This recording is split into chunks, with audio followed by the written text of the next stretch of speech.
Hey guys, John here. So, for a while now, I've been thinking maybe I should hold off on creating the Trader's Journey videos. Maybe it's not the right time. I've been, pulling out of a lot of my crypto investments and moving back towards options and so I was kind of just unsure of whether I should be creating content right now because with the way things are headed, I'm thinking, people probably aren't going to be um, really focused on investing. They're going to be focused on what can I do to make it through this. And so that was my mindset. And then I kind of sat down and had a talk with myself, and I was like, all right, that's exactly the time that people need this information. And yes, I'd planned to focus a lot on the future with, crypto and Web3 and all of this, but that's a very newer that's a new section to my trading career. And so why not go back to the stuff that I'm fairly used to, the the things that are important right now. How do we make it through this crash? The trends that are happening right now, um, and just do what I can to provide information that might help people weather this storm. Um, And so I've decided I'm going to make some videos and see if I can get this content out there, and maybe it helps some of you with your journey, uh, trying to solidify your assets before whatever happens. Now, please don't take anything that I say in these videos as financial advice. This is this is from my personal experience. It is things that I believe. I believe these principles apply across many spectrums, but you should always consult a financial professional, um, and do your own research when it comes to these things. Now, that said, I do believe we are headed in a very negative direction as far as our economy goes. I think it's pretty clear at this point. We're seeing massive inflation across the board. We're seeing a reduction in productivity. We're seeing massive reductions in the labor force. And so all of those things, to use the term stagflation, right? Like that's an awful combination. And we've got food shortages happening across the globe. We've got global grain reserves almost tapped out at this point. We might have a few weeks left. I think it's 5 or 6 weeks was their estimate.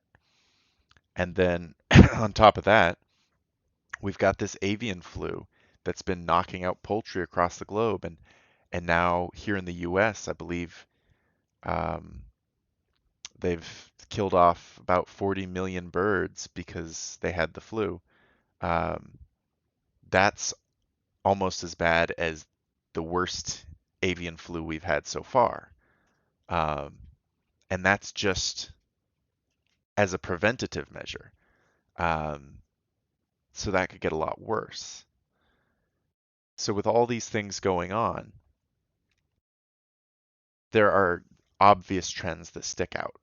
I think food becomes less available and more expensive in general. Energy, certainly we're seeing energy crises around the globe.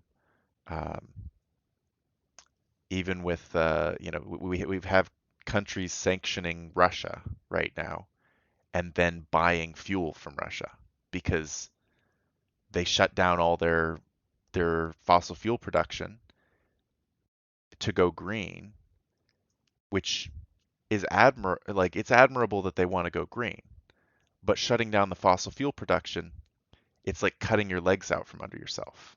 It's it was a poor response, and so now we're going to see a lot of countries struggling The US was set to be a net exporter of fuel, and now it's heavily on track to become a net importer.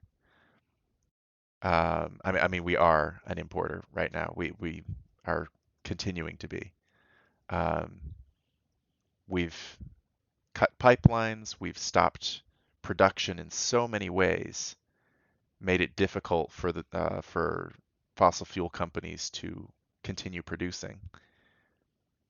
And so that's definitely going to have side effects. And we're seeing, I believe in California, they shut down nuclear power plants and all this stuff. So these energy shortages are definitely a massive trend.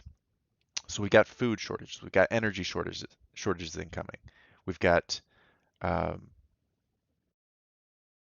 we've got real estate.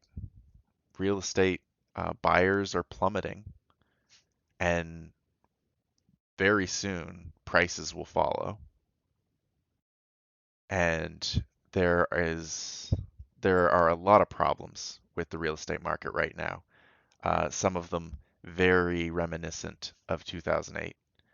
Um, Michael Burry from The Big Short, he has come out saying this is what I saw last time.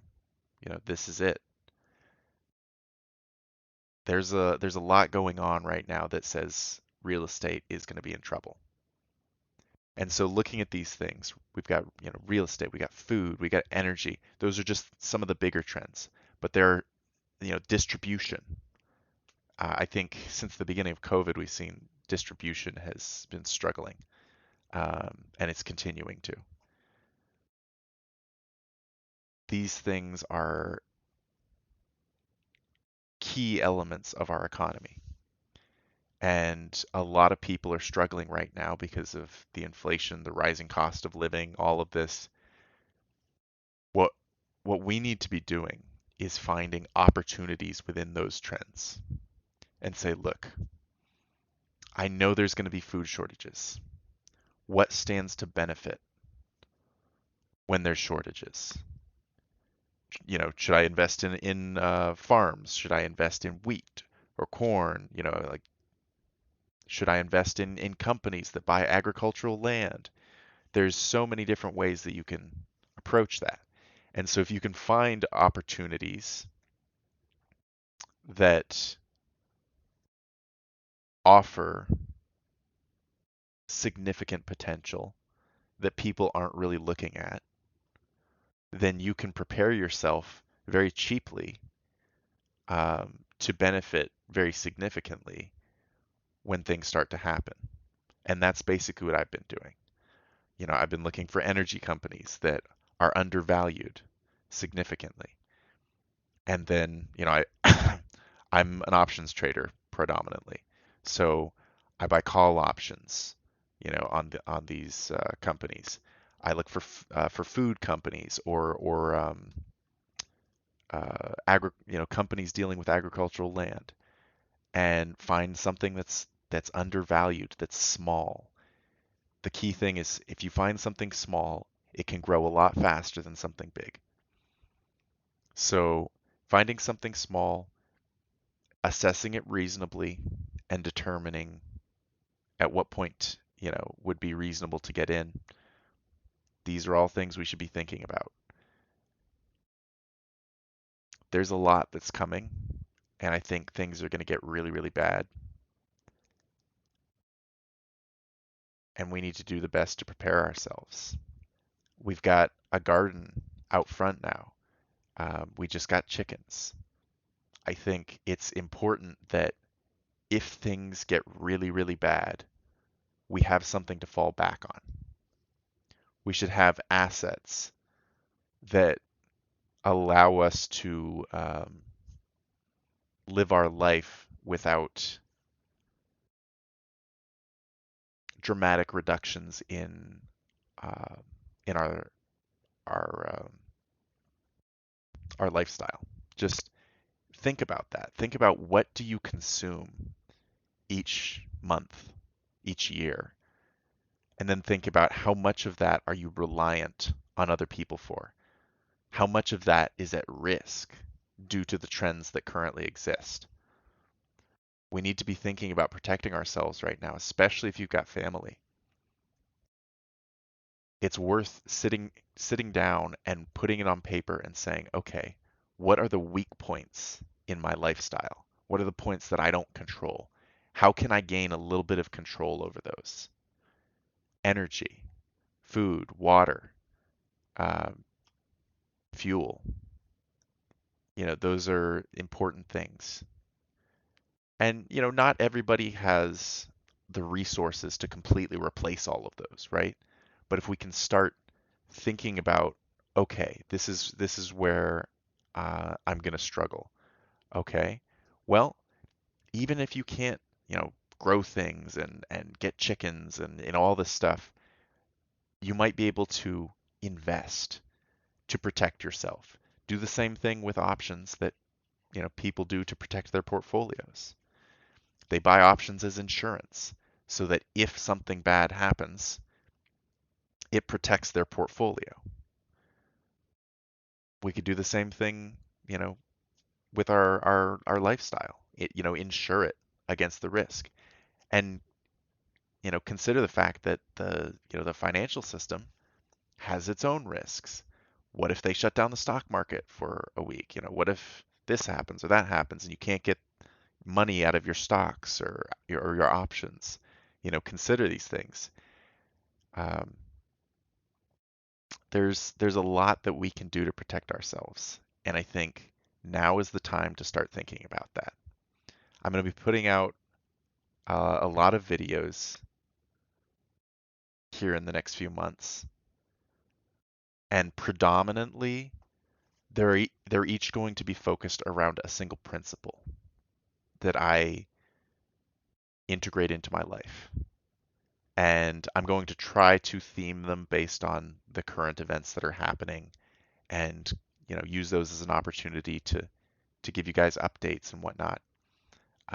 This is basically a documentation of my journey as a trader from this point on. And so I'm going to be explaining, hey, I, I sheared off some of my food positions and I replaced them with energy, or I rebalanced more towards real estate puts, or anything of that nature. I'm